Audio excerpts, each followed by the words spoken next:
Hello and welcome to another Demon 212 3DS review. Today I'm going to be taking a look at Super Mario 3D Land, which if you've never played it before, it's a Mario platforming game. Shocker, I know. Before I get into it, the usual rules apply. I'm not visually going to spoil much because at the end of the day with Mario it's all about seeing the levels for the first time, at least I think. So some of the art designs and that, especially with the 3D ones, the likes of Galaxy and that, but at the same time, I am going to mention a lot of that stuff because, quite frankly, every review I've seen and read so far, I personally think is probably less than half complete. Don't get me wrong, I'm not bashing every single review out there and slating it for being a bad review, but I also don't think that they've really done their job as a reviewer to kind of see everything that you're getting with a game. So I will be seeing everything that you're getting with a game. So, it's I suppose I'll start with the fact that it's standard Mario, well, gameplay, like menu, because that's what I'm in at the moment. You get Little Mario at the bottom, which to be fair is a retro Mario, which I quite like, and you go across the world menu, same as on New Super Mario Bros. And that, you could touch your worlds and that, and you're probably noticing straight away that there's 8 worlds. Well, there are indeed 8 worlds, and then another 8. Yep, there are 16 worlds on this Mario game. Basically, you get the first 8 worlds, which are relatively easy compared to other Mario games. It's one of those. I've heard people say they are too easy. I've heard people say they're not easy enough, which is scary, really, when you consider some of the things I'm about to mention.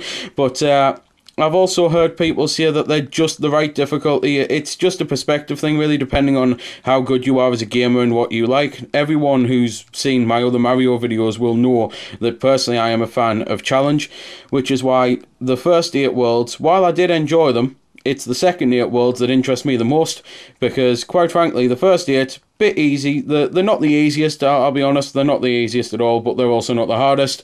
However, after you do that, you get 8 special worlds. Now, anyone who's played Super Mario World will know that the special world was pretty damned evil, and same rules apply for this. You get very strict time limits and have to run around finding clocks, you get Cosmic Mario chasing you, things like that, but I am getting ahead of myself, and that is one of the things, to be fair, that I'm not going to show because, again, it's a visual thing. It's all about, like, discovering the new worlds and the new layouts and how cool it looks.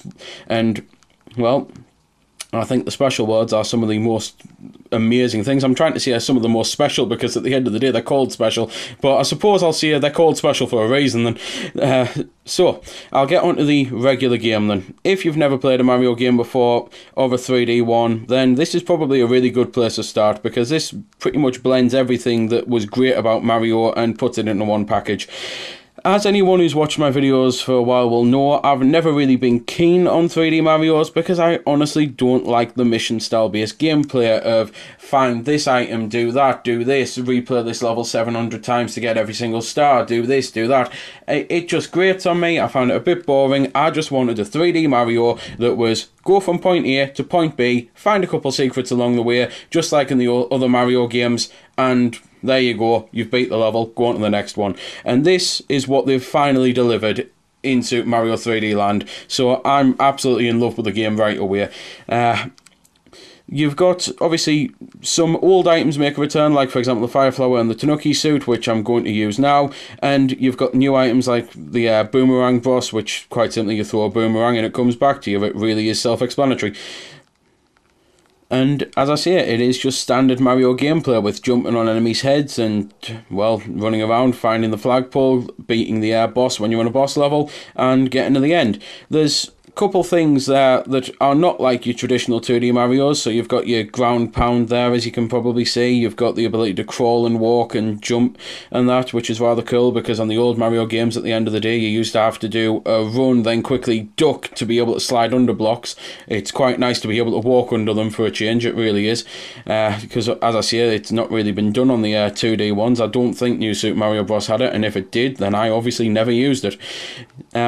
The invincibilities are there, and the invincibility, to be fair, seems to last a hell of a lot shorter than it used to, which is good, because obviously it makes the game a bit harder. But then you've got the things that have been added to make the game easier. Gone is the Super Guide. You can no longer suck at a game so bad that the game beats it for you.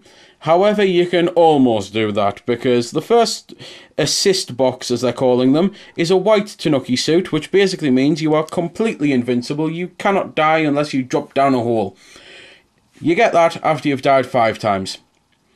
After you've died 10 times, that's right people, after you've died 5 times with permanent invincibility, and the only way to die on the level is to fall down a hole, so after you've done that, you then get a P-Wing, which skips you straight to the end of the level.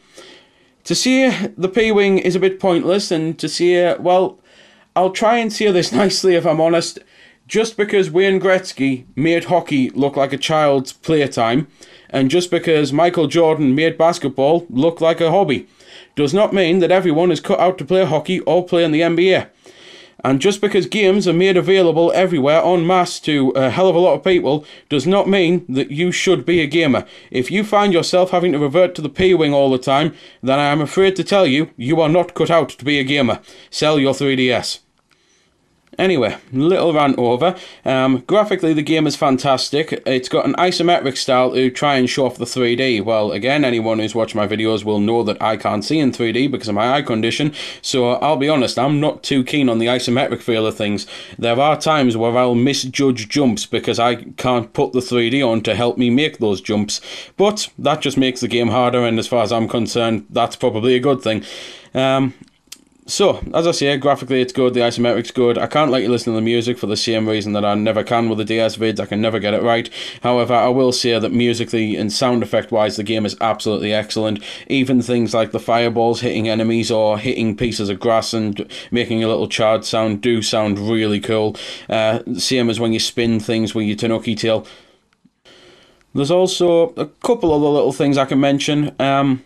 First up, I did see it a long time ago on New Super Mario Bros. Wii. There was absolutely no need to put in motion controls to do such things as, well, the propeller suit. It used to really annoy me to have to do it, but as is the way of things, you get so used to it, it becomes instinct, and when I was looking at the videos of this game, where it had a propeller suit, I thought it's going to be so nice to not have to bother shaking my Wiimote to be able to do, well, the spin and lift myself up. Well, have a guess what Muggins here did. I'm so used to doing that I shook my DS quite violently and was really bricking it that I'd broken it, but thankfully there seems to be absolutely no damage done after a very, very close inspection. But as I say, it's just the type of thing that I did see it in Mario Bros. It wasn't necessary, and I still maintain that, especially because it now has become instinct, and purely because of an instinct thing, I almost broke my DS and got very lucky. So I'm actually mentioning this to try and warn you to make sure you get yourself out of that mindset, because as I say, I was watching videos and I was thinking there's no way I'll be that stupid. I just won't do it, and first time I get it, I do it and I'm that stupid. As I've already mentioned as well, there's 8 worlds and then another 8 worlds, and that isn't the whole of the game. Once you beat the first 8 worlds, you get a star. Now, you might remember the star system from the Game Boy Advance Mario games, where the whole point was to get 5 stars, and I believe pretty much all of them. The only one I'm not sure was Yoshi's Island.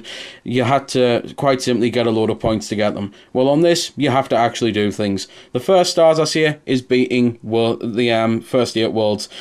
You then get a star for beating every single level with Mario, star with beating every single level with Luigi, a star with beating every single level, getting every single gold flag. To get the gold flags, you quite simply hit the very top of the flagpole, and then there's a star for getting every single star challenge coin type thing, whatever they're actually being called at the moment. And doing that takes so much time, it's unbelievable, and you do actually get a reward. You get a final level, which I'm not going to say anything about. There's a couple little things I can mention though as well, just a couple more, and then I'll go simply to really ending the video. I'll have to be very quick with this. I haven't really shown off the bottom screen much. Basically on the bottom screen you can touch to be able to use your power up, so obviously if you need it you can just knock it out and get one, and it'll actually swap the one that you're wearing. So if I just very quickly do that, you can also move the camera about a little bit, but it's nothing permanent. There's a couple disappointments with the game. Anyone who played New Super Mario Bros. Will know that when you closed your DS, Mario said a message. That's gone. I actually am a little bit disappointed that that's gone, because I quite liked it. There's also the red coins now. They've went from being 8 red coins to 5 red coins, which is a bit of a disappointment. And probably the biggest one, the one that feels the most wrong, is what I'm showing here. It makes you push L to go down a pipe, and on a side pipe you walk up to it and jump. It's not right, it really isn't right. Anyway, here's a boss I didn't get to show it earlier, so I'll show the boss now simply. It's one of the early bosses, obviously. And I can also mention the propeller block, because I actually kind of made a mistake. I said propeller suit. That implies something totally different, because now it's a propeller block. And when you beat the level, then you lose the block, so you can't just keep the suit like you did on the last one, which means it doesn't help you get those golden flags I was mentioning. One of the other new things is there is a different type of Toad house which simply has a photo album in it, and it lets you view things and save them to the SD card. But again, I don't want to show spoilers, so I'll only show the one that's showing up in the trailer, which is of Peach, Bowser and some Tanuki leaves. But for the most part, your mushroom houses are your standard mushroom houses, really, where you get items, and you can also beat Toad up if you like, and you can also run around the mushroom house now if you want. I must admit, I've never really wanted to do that, but it's there for people who did, I suppose. It's not exactly something I can slag off, it's not exactly something I can praise, it's a bit daft. The challenge cubes, which I've decided I'm not going to show purely because, as I see it, they are just simplistic. You go in, you get 10 seconds, you kill 2 enemies, you collect some coins, you get a star coin. That's pretty much it, rinse and repeat for the rest of them. They do change a bit, but even then, I'm not exactly going to sit here and show off every single one, because it could take quite some time to be able to get every single one. I'd probably have to run around in the streets trying to get some street passes first, because that is one of the ways you can get them, by doing the street pass. And it doesn't matter whether or not the person you pass has Mario, you'll still get them, which I suppose is cool, although kind of seems a bit pointless, because surely it would be an incentive to get your friends to buy it, unless the incentive is just simply that it's an absolutely awesome, amazing game.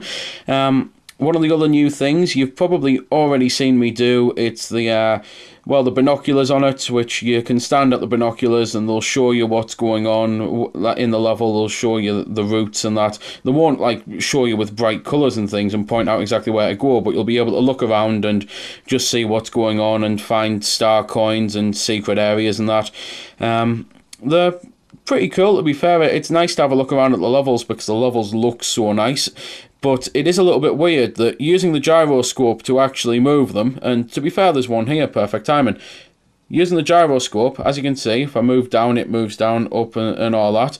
You can also use the analog, but the analog, the circle pad, is just so much slower, and I don't really understand why it's faster. It does get to the point where if I want to be precise, I'll use the circle pad for a bit of speed, but all it takes is a slight knock and you'll wobble around. It just seems a little bit weird that they didn't match both of them at the same speed, but again, it's not something to slag off about the game because it's nothing wrong. It's just me thinking it's a bit weird. The Tanuki suit can turn into a statue, but not on this level, so I can't show that off, and it's one of those, it is just your standard Tanuki statue, really. You go in it for about 5, maybe 7 seconds or so. You're invincible pretty much while you're in it, but obviously you can't move, so you can't beat the level like that.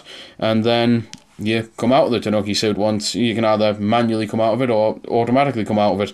I usually go for the latter. There's cannons on the game as well, they make a return, and again, slightly weird with the speed and that, especially because I think I've just noticed that when you tilt forward it moves down and tilt down it moves up, so that's inverted, but the circle pad's not the same. So maybe that's the real problem I've had and only just worked it out now, that one's inverted and one's not inverted. But again, not exactly something to complain about, it just means you have to use the one that you prefer. At least they give you a choice to be able to use the circle or the gyro, and at least they give you a choice to be able to use inverted or uninverted, I suppose. The challenge coins, I've mentioned them quite a bit, but you may be wondering what they're actually for. Well, quite simply, you collect them and you unlock levels with them. So you'll walk up to levels, it'll say how many you need to be able to do it, and if you haven't collected that many, then you can't unlock the level. Simple as. Pretty much the same as it was on the other Mario games that had the challenge coins.